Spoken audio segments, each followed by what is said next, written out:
Federal bank ने अपने नए को ब्रांडेड क्रेडिट कार्ड रोक करने पर लगाई है रोक, जारी करने पर लगाई है रोक।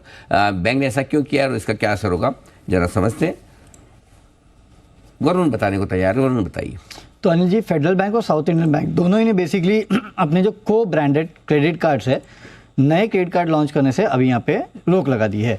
अब को branded credit card basically Anil ji, आप कहीं शॉपिंग पे जाते हैं तो किसी ब्रांडेड कंपनी के साथ मिलके जो बैंक्स के कार्ड होते हैं या फिर कुछ और के लिए ट्रैवल के लिए जाते हैं तो आप वो कार्ड लेते हैं। इस तरह के कार्ड जो है ये बैंक्स जो है पीछे कुछ समय से इशू कर रहे थे, और केवल ये बैंक नहीं है, तमाम बैंक्स अगर आप देखेंगे जितने बैंक्स हैं, जितने एनबीएफसी है, सबके सब ये इशू कर रहे थे। और हाल फिलहाल में 7 तारीख को आरबीआई की तरफ से एक मास्टर डायरेक्शन आया। उसके बाद फेडरल बैंक और साउथ इंडियन बैंक ने कहा है कि अब हम नए कार्ड जारी नहीं करेंगे, जो एग्जिस्टिंग कस्टमर्स है उनको हम कैटर करेंगे, और नॉन को ब्रांडेड क्रेडिट कार्ड जो है वो जारी करना हम जारी रखेंगे। अब 7 तारीख को आरबीआई ने कहा 7 तारीख को आरबीआई ने एक जो सर्कुलर लाया था उसमें इन्होंने कहा था, इसमें इन्होंने कुछ शर्तें रखी थी या फिर कुछ क्लैरिफिकेशन दिया था, जैसे कि जो कार्ड जारी करता है वो को ब्रांडेड कार्ड में कार्ड जारी करने वाला यानी कि इश्यूअर का नाम जो है वो रहना ज़रूरी है, और जो को ब्रांडिंग पार्टनर है वो उसको ऐसे ना दिखाए कि ये मेरा कार्ड है, जिस बैंक का कार्ड है या फिर जिस इश्यूअर का कार्ड है उसके तौर पे आपको वो दिखाना है। और किसी भी तरह का ट्रांजैक्शन जो है वो को ब्रांडिंग पार्टनर को ना दिया जाए, ये भी आरबीआई ने कहा था। इसके अलावा काफ़ी सारे और नियम आरबीआई लेके आया था जो कि बैंक्स और एनबीएफसी के लिए आसान भी थे, लेकिन साथ ही साथ कुछ और रिस्ट्रिक्शंस जो है वो भी आरबीआई लेके आया था। और इसी को कहीं ना कहीं रेगुलेटरी क्लियरेंस के लिए या फिर इस गाइडलाइंस के बाद इन बैंक्स ने दरअसल बोला है कि अब हम को ब्रांडेड कार्ड जो है उसको जारी नहीं करेंगे। अगर आप फेडरल बैंक को देखेंगे तो वन कार्ड, एफआई, कैपिया, जुपिटर, ये तमाम वो कंपनीज है जिनके साथ मिलकर को ब्रांडेड कार्ड जो है वो जारी करते हैं।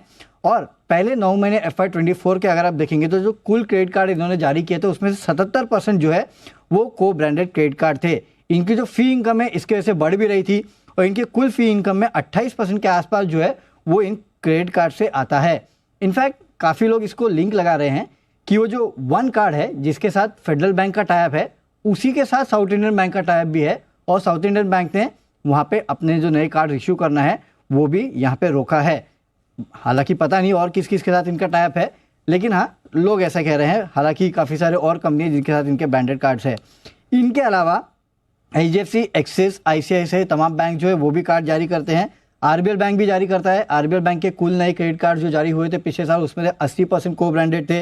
ICICI के 30% से कम, एक्सिस के 33%, इंडसइंड के करीब 10% के आसपास जो कार्ड्स थे वो को ब्रांडेड थे। तो जो को ब्रांडेड कार्ड्स है उनके ऊपर थोड़ी आरबीआई की तरफ से थोड़ी सख्ती जब आई है उसके बाद अब इन्होंने अपने को ब्रांडेड कार्ड जारी करना कम किया है। हालांकि कुछ रिपोर्ट्स में पढ़ रहा था वो कह रहे थे कि शायद बड़े बैंक्स को इस तरह की तकलीफें नहीं होने वाली है। तो ये है आपके लिए बड़ा एक्शन फेडरल बैंक पर आता हुआ, और फेडरल बैंक की तरफ से आता हुआ। फिलहाल उनके नए को ब्रांडेड क्रेडिट कार्ड जारी नहीं होंगे, और इसीलिए स्टॉक पर आज एक्शन थोड़ा नेगेटिव दिखा भी। हालांकि निचले स्तर से रिकवर करने की कोशिश तो कर रहा है स्टॉक, हुआ भी है अच्छा खासा। सुबह तो बड़ा नीचे खुला था, अब काफ़ी कुछ रिकवर कर गया बाजार के मूड माहौल के साथ। आइए बाजार के मूड माहौल के साथ